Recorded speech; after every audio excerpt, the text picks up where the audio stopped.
Welcome to the Texas Democrat Podcast. My name is Thierry Tchenko, and I'm with my wife, Gloria. What's going on? Chilling. Okay. What are we talking about today? I think you told me that we're talking about the VP's pick. We are. So today we're talking about Vice President Kamala Harris's pick for VP being Governor Tim Walz of Minnesota. Tell me what you think. How are you feeling? Let's get into that. I think first order of business is to say I told you so. Mm-hmm. I think that's the first order of business. Good job. I'm excited. I'm excited for the pick. I think it's something that she needed to balance the ticket. There's going to be a lot of people are always going to have something to say, whether she would have gone with him, Shapiro, Buttigieg, whoever she would have gone with, people are going to have something to say. Okay. But I think that this is the best balance that we could have done. And which is crazy because I was just reading somewhere that he's the same age as she is. But there's a youthfulness, I think, that people associate with her, like, oh, she's so young, whatever. But he's the same age. And we're recording this. It's probably maybe 6 hours after it was just announced. Yeah. So the day. Yeah. So what do you think of that? That people are like, oh, he's an older guy. You know, he's gonna bring a balance, but they're the same age. Same age. Yeah, but he does have a youthfulness about him. People have been using. He has a youth about him, or mm-hmm. She does. He does. Okay. He has a youthfulness about himself. People have been using the word folksy. I can see that. You can see that? Yeah. So that's what we're getting from Tim Walz. Do you think, so you said you think that's going to be a good compliment for the ticket? I do think it's a good compliment. Not that I think it's going to be. I think it is a good compliment to the ticket. Are there any things? What are your thoughts? Yeah, so I think that Governor Tim Walz has done a good job in Minnesota. There's universal health care, him being able to bring that rate down in Minnesota to 3%, almost 3%. That's a very good thing. Free school meals for children.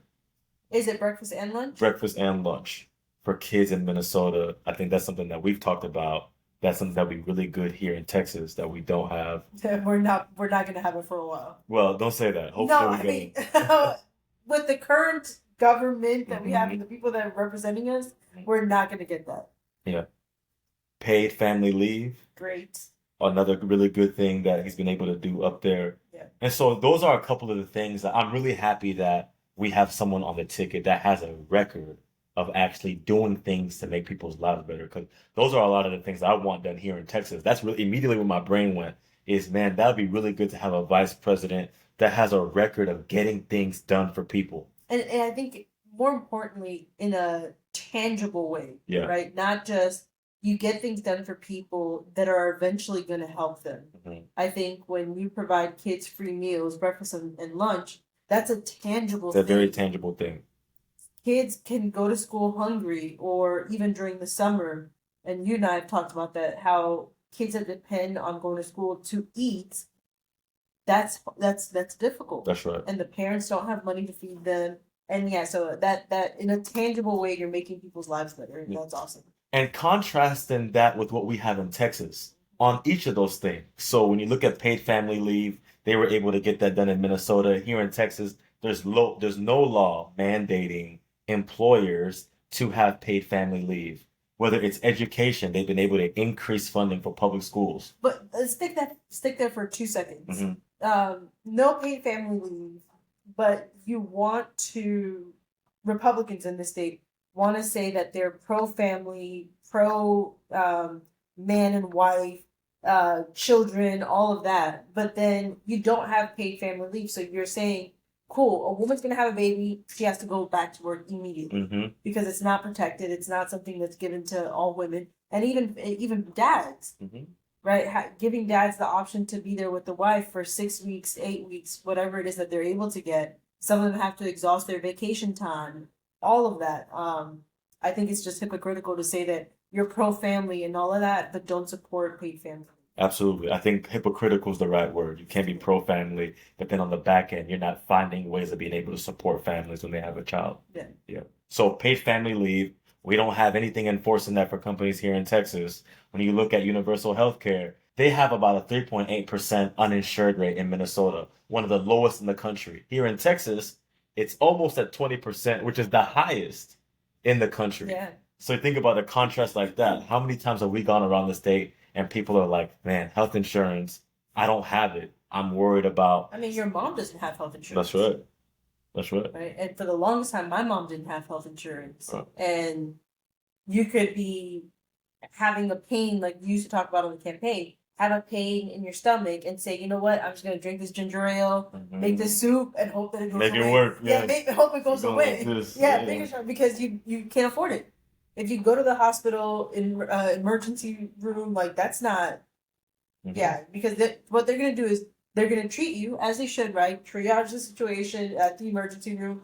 And then what do they always tell you? Go see your primary care physician right afterwards. Go follow up. You're like, thank you, I don't got one. That's right. So, no, health insurance is vital. Vital. Or even, we're talking about free school meals for children. Here in Texas, we rank number 1 in food insecurity. Right? Versus a Minnesota that children are going to be able to get guaranteed breakfast and lunch. So those are some of the basic things that, and like you said, a tangible way to make someone's life better that he's been able to work on in Minnesota. And like I said, having a vice president that has that type of mindset on improving people's quality of life is a plus, 100%. Yeah, and let's talk about just him as a person, right? When you think about, and it's funny because, again, you and I we talk a lot about a bunch of stuff, but the feeling that people have that politicians are so out of touch and are just elitists and that goes on both sides, right? Because Republicans love to say that Democrats are elitist, but you got a bunch of Harvard grads, you got a bunch of Yale folks on the Republican side, y'all elitist too. And well, I don't want to make it seem like going to Harvard or going to hell equals elitist. They use that as the elitist. Yeah. Right? They use that as the excuse. You're elitist because of this. So that's why I said it. But I feel like he provides a folksy, like a true American thing. School teacher, National Guard vet, 24 years in the National Guard. Football coach, taught social studies for 24 years, 20-something years. And so he just looks different than what people are used to seeing when they think about politicians. Yeah. He can be your neighbor. He could be your uncle's friend. Like, he could be any of these people, and he's representing people of Minnesota now, and hopefully the people of the United States soon. So I think that's what also attracts me to him. And we need more people with that type of background in politics, right? And not the cookie cutter format that we have oftentimes, which is not bad, right? Having lawyers, having doctors, having engineers, that's great to have in our politics. But I think also having people that are school teachers, people that are football coaches, that's relatable. We can relate to somebody like that. I mean, there's so many people that we know that have that same type of background. So I think it's really good that he's getting this spotlight and is on a presidential ticket, being able to articulate his perspective or just being an everyday guy. Yeah. And, people are blowing up the internet right now with, like, videos of him at the state fair, going on the rides, him with, like, the little pigs at the show. I just think it's a really neat, cool thing that we're seeing. Yeah. And honestly, it's something that I think we need more politicians that look like that, that have that feel on both sides, right? Not even just on the Democratic side where we stand, but if we had Republican politicians that were more connected to everyday folks and weren't out of touch, I think that's a better thing for our country. And I think in the state of Texas right now, we don't have many politicians that understand what everyday people are going through. Yeah. When you look at statewide, when I look at Greg Abbott, Dan Patrick, they just don't have that feel. And they don't even try to make it seem like they have that feel. You know? Yeah, I think they may try to, but there's an authenticity that I feel like Tim Walz has that I just don't get from our elected officials, statewide elected officials. Here in Texas, your Ken Paxtons of the world, your Ted Cruz's. Yeah, there's no real connection to everyday people. Again, when you're a school teacher, and maybe that, I don't know, that informs him, like, okay, I'm a school teacher. I know what it's like for my kids to come to the classroom being hungry how that impacts their focus, their grades. Are they going to get free lunch? Is that all year round? And so I think being with people, and you talk about this, being with people is so important when you're saying that you're going to represent them, because you can't make decisions sitting on this like ivory tower and like looking down and thinking like, I think that's what's going to help people. Yeah. Versus like, no, I know this is going to help because I've been with people. That's right. Yeah. That's right. Tell me a little bit about what you think about Democrats now being able to have someone who can go into rural areas and have conversations with people. Because I know personally, I would love for Tim Walz to do a campaign stop in Abilene, or to do a campaign stop in Rock Springs or in Longview. You know what I'm saying? Like being able to go to some of these places. Amarillo, go up to like it's gonna be. I think it does wonders for the people in rural communities because he is representing the whole state and the whole country. But it's gonna feel like, man, we got one. Like we got someone that again feels like us. Feels like us. For some folks, looks like us, talks like us. He understands what we're saying. He understands when we say our crops aren't doing good. We need more rain. We need more this. Crop insurance. Like he's able to understand that again in a different way than other folks have been able to understand it. Yeah, I really hope that the Harris campaign uses him in that way. And there are a number of ways that you can use him, right? But I think being intentional about going into certain communities that haven't seen a Democratic presidential ticket in a long time. A while. So yeah, it would be great if, he goes out to San Angelo, like Abilene, like it would be great. And again, for morale too. People feeling like you said, we haven't had a ticket like this in a while. It's gonna do a lot of good for them. Like we're here, we do exist in rural areas, and we should exist in rural areas. What are there any negatives that you see coming now that the ticket is the presumptive presidential nominee and vice presidential nominee for the Democratic side? Any negatives, any things that you're worried about? Yeah, it's funny you ask that because I want to say no because I don't want to give people any opportunity but if we're going to be honest, we have to have these conversations of the good and bad. I think people would say, I can't remember, and you may know more about it. When he codified abortion rights in Minnesota, was it done through the voters or was it done through like an executive action? I believe it was done through the legislature. So I believe that it was done through the elected officials passing a bill. Okay. But let me check. It was done through their legislature. Okay. So maybe that's a negative. And again, I really like the guy, so I'm trying to find the negatives. I'm trying to, think like the other side. That they would say, well, you didn't leave it up to the voters. You guys all just passed something and whatever. But I would say like all government works that way. Not everything goes to the voters to decide. You elect the people to make decisions for you. No, but I think that the process that took place in Minnesota were elected officials that were voted into office that decided. That's what I just said right now. That you vote for people to make decisions for you. Mm-hmm. Yeah. Yeah. Yes. Yes. Now tell me, what is it about that issue that you're worried about? Is it just the fact that there wasn't a referendum on it? Or I think people may make an argument that a lot of the states that have passed laws have gone to the voters first, and the voters have decided that this is what they want. That may be a negative. I keep hearing like he's so left. Kamala Harris has picked an extremist leftist just like her, someone that wants to turn Minnesota into the Golden State, and that falls flat on its face for me. Because the things that he's done is what everyone should be aiming to do, is taking care of their people. And so if that makes it a leftist bad thing, then I don't know what the Republicans are doing. Right? If you're watching out for kids that they should be able to eat, if you're saying I'm going to pass common sense gun laws, that he's a gun owner and he says I'm a hunter, I'm a gun owner, but universal background checks, red flag laws, those are all common sense things that, I mean, we've talked about it and we've seen it that the majority of folks agree with. And so if that's an extremist leftist thing, then again, I don't know what the Republican side is doing to make people's lives better.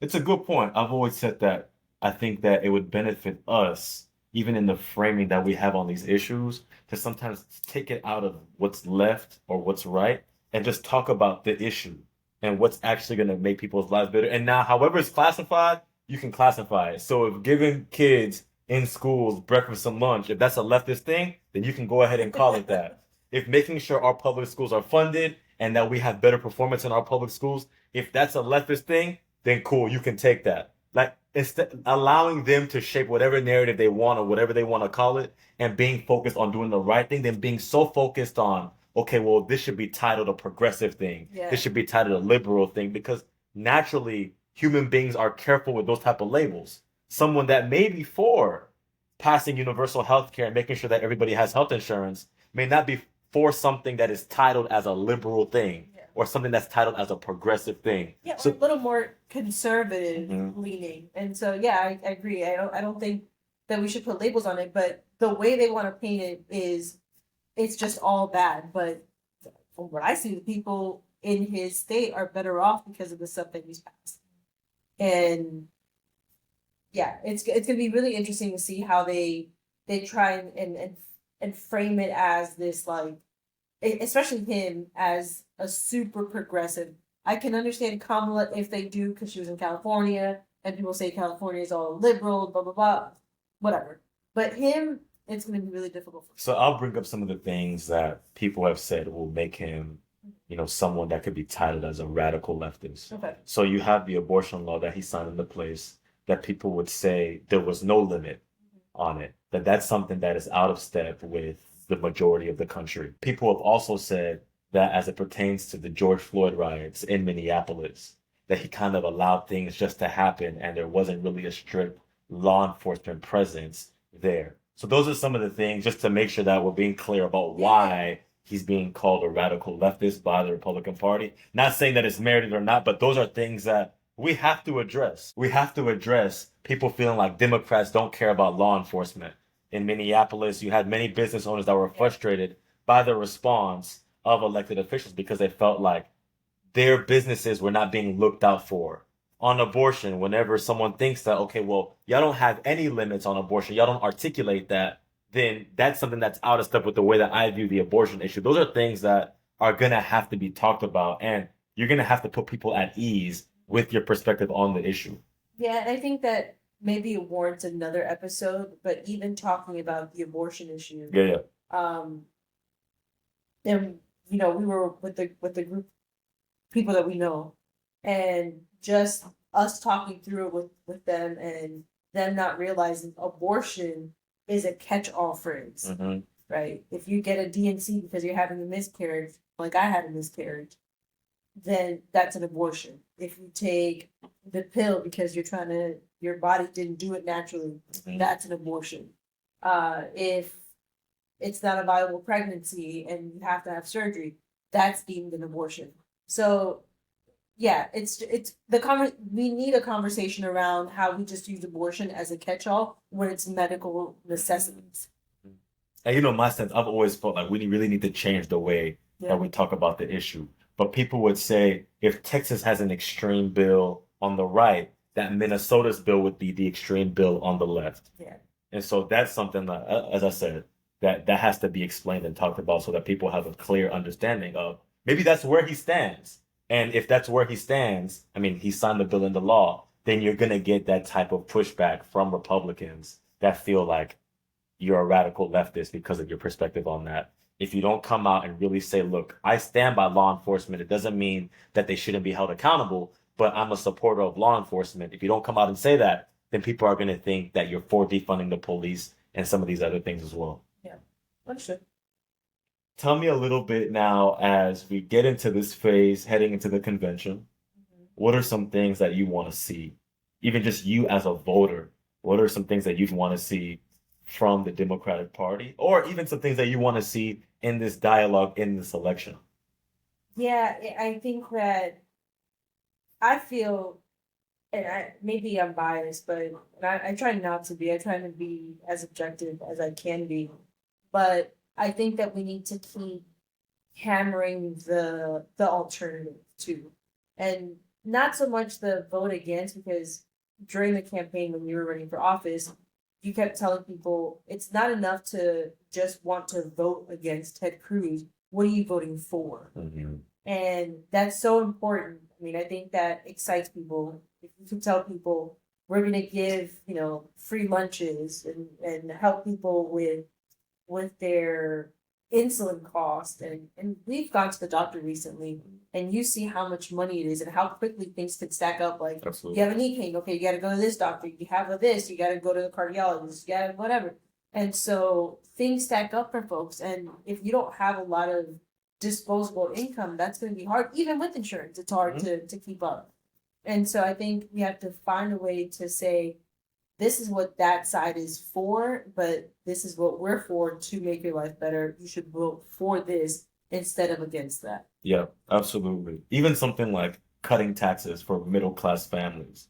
That's something that, we should be drilling down a real economic message, in my opinion, so that people know that, look, it's hard right now, but understand that this is where we're trying to go compared to where Donald Trump is trying to take you, which will be not cutting your taxes, but cutting taxes of millionaires and billionaires. Because they think that the trickle down effect is alive and well, and the more cuts you give folks at the top, that's eventually going to make its way down. Mm-hmm. Which data shows isn't true. Yeah. That's not something that actually happens. And I think that we can see that the middle class stimulates the economy more than anything. Right? Mm-hmm. You give us an additional $2,000-$3,000, we're spending that locally. Mm-hmm. We're going to Big Bend National Park. We're going to Marfa. We're going to different places in Texas. So if you give middle class families money, I think that they stimulate the economy more than the top percent. Mm-hmm.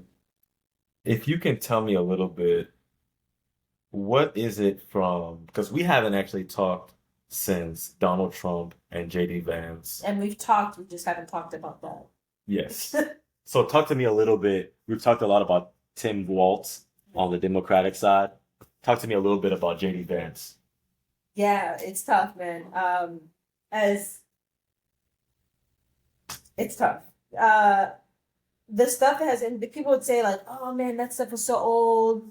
Cat ladies, that was a while ago. But the guy's doubling down. Even his wife is like defending him, like, no, he meant that as a quip. Like, he didn't mean that. Like, y'all know what he meant. No, we have to take you at your word. Words have meanings or they don't. And so if you say that people that are childless are less than, or that we don't care about society because we don't have children and we shouldn't be treated the same, I think that's, I was about to curse. I think that's a bunch of bullcrap. Mm-hmm. And yeah, I think that you're punishing people that can't have kids and saying, no, we're going to single you out as second class citizens because you can't have children. And I don't know why, like, that's only on women and you're not on men, but whatever. Yeah, it's a really interesting point. We're going to talk more about this on Patreon. And so if y'all want to hear more of Gloria's opinion on this, sign up to our Patreon. But that's a really good point that you're making, that I'm happy about us elaborating on Patreon. But some more stuff about Vance. What else? Because that's interesting that that's the first thing you think about when it comes to JD Vance. Because that's the thing that's insulted me the most. As someone who had a miscarriage and hasn't been able to get pregnant again, like, that affects me deeply. Because you're saying that because my body's not doing something, that I'm less than a person and I'm just going to be an angry cat lady. And I love cats, but I'm going to be an angry cat lady because of that. Or a lonely cat, or whatever he said. But yeah, and then just other things that he talks about, Project 2025, everything that's in there, how he praises the authors of it. And it really bothers me that he has such a backwards way of thinking. For women, for men, for children. So you haven't been impressed, and even just as a Democrat on the other side that wouldn't vote for Donald Trump regardless, you haven't been impressed, because I think that we try to be honest in this. So if there's a Republican that says something that's strong, that says something that's compelling, even though you may disagree with the content of what they're saying, you can respect how they said and say, that's a compelling way to make that argument. You haven't felt that way about JD Vance at all. At all. 0%. And I've tried to be an honest broker. I mean, we talk about Mitt Romney, and we were Utah. Mm-hmm. We talk about Mitt Romney. We're like, we can see it. Mm-hmm. We can see the work that's done there. Mm-hmm. Cool, he's got it. John McCain. Like I may not agree with everything, but I can respect the person. I don't see that on the Republican ticket at all. It's hard to respect men that. It's hard to respect those men, Trump and Vance, when they have such a negative view on a whole group of people. Vance on women, Trump on just about everybody that doesn't agree with him. It's hard to respect people that don't respect other folks. And have you felt that way? That's something that immediately with Vance you got that, or was it as the clips started coming out, you started to feel more and more that way? I think as the clips started coming out, it started to become more noticeable, because I think you can misspeak and you can have a gaffe and all of that, and your words get taken out of context. And so I want to give people the benefit of the doubt when that happens. But when more clips come out of you saying the same thing, they ask you in real time, what happened? Was this a mistake? And you double down on something. I'm like, oh no, that's not gonna work. And that's my biggest problem with Vance and all of these clips that are coming out. And it's a problem with Vance, but I think it's a bigger problem with our politics. That people don't ever want to come out and say, I'm sorry. The way I phrased this, I shouldn't have phrased it this way. This is what I actually meant. Because they feel like the moment that they do that, then they give the other side a win. But that's not the type of humility, that's not the type of character, that's not the type of integrity that you want from somebody in office. You want someone that's going to be able to say, I made a mistake. And even though it's tough for me to come out and say that I made a mistake, it's the right thing to do so that you understand exactly where I'm coming from. Because I don't believe that JD Vance actually believes that when he goes home. I don't believe that. But he's trying to cater to a certain audience, and he knows that saying those things that type of way and doubling down on it gets that audience to say, you know what, we're rocking with JD Vance even more. Yeah, and my problem too is I put a lot of blame also on just other Republicans, other elected officials that are Republicans, Ted Cruz being one of them. Ted Cruz is quick to talk about Colin, Kamala, everybody, but he's not in any way able to hold his party accountable or even say, like, that was probably not the ideal thing to say. No, he'll go on and be like, no, this is a great ticket, this is whatever. But he'll criticize everybody else but his own party. So if you can't find flaws, like you asked me, okay, tell me what might be a negative of Tim Walz or the ticket as a whole. The other side should be able to do that too. These people are not perfect. No one. No one is perfect. And we walk around here, I think the Republicans do, some of them. They walk around thinking that Donald Trump is infallible. Like, the dude has no flaws, nothing. That guy walks on water. And now JD Vance too. And so I think that there has to be some type of recentering where we're able to find flaws within our own party and be able to talk about it honestly, like you asked. I'm going to ask you a question as we wrap up. Do you think that's something that's isolated to politics, or is that just the way that human beings are, that we have a hard time taking accountability? If somebody in another family or somebody on another team does something that we don't like, we will criticize it more than we would somebody that's in our family or somebody that's on our team. So I'll say this, and I may get some slack for this, but I think that when we're watching sports, we'll see our team make a lot of mistakes, and what are we saying? Oh, stop. I'll be like, no, they deserve to lose. They've been doing too many mistakes. Like, the other team is outplaying them. We need to lose. Because there's just we're not incentivizing playing properly, like doing all that stuff. So I think that it depends on the person. I think you and I are people that can criticize our own, even if we're fans. Yeah. I think people need to have that in mind too when we're looking at politics or sports or movies or artists. they're human and they're not perfect. And so you should be able to point out the mistakes and call out the mistakes, similar to the way you do at home. You and I fight, we argue, and you're able to point out where you think I'm going wrong, and I'm able to do the same thing for you. Mm-hmm. I'm sure that 99% of the people that are at home are having an issue with their significant other and are able to point out their significant other's flaws and mistakes. So if they do that at home, I'm sure they can do it with their politicians. Yes, but what I would be saying is how many people at home are able to self-evaluate and take criticism or even say, I was wrong for that without it being prompted by somebody else. Because I think that's the comparison that I'm making here, is being able to say, yeah, we're tripping. I apologize. Okay, so that's two different things. Sorry. So the thing I was talking about is you being able to criticize something that you love. Yes. Like your spouse, I can tell you you're wilding or you're not doing something right, and I love you.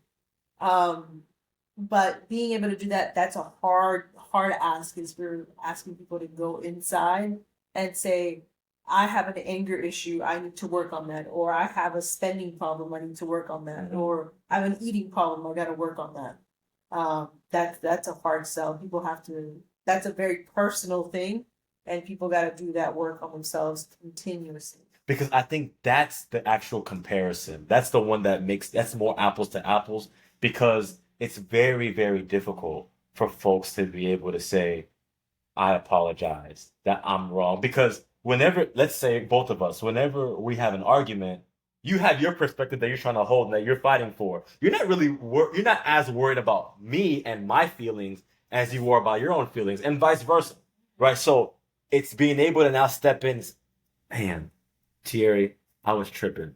I need to come out and tell Gloria that I was tripping unprompted. Even though you may know that I was tripping, but you don't say anything, me coming to you and saying, my bad.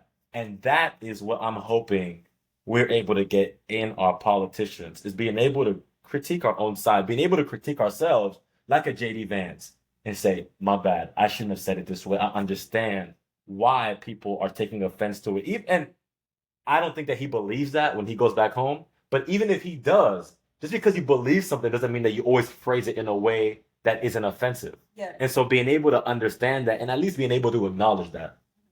No, I agree. Good conversation. Any last thing? Good. You good? Kamala Walz. This is the Texas Democrat Podcast. Thank you for watching. Y'all make sure to share, like, subscribe on YouTube, and we're also on Patreon. So sign up and have a good day. Have a good day. All right, y'all.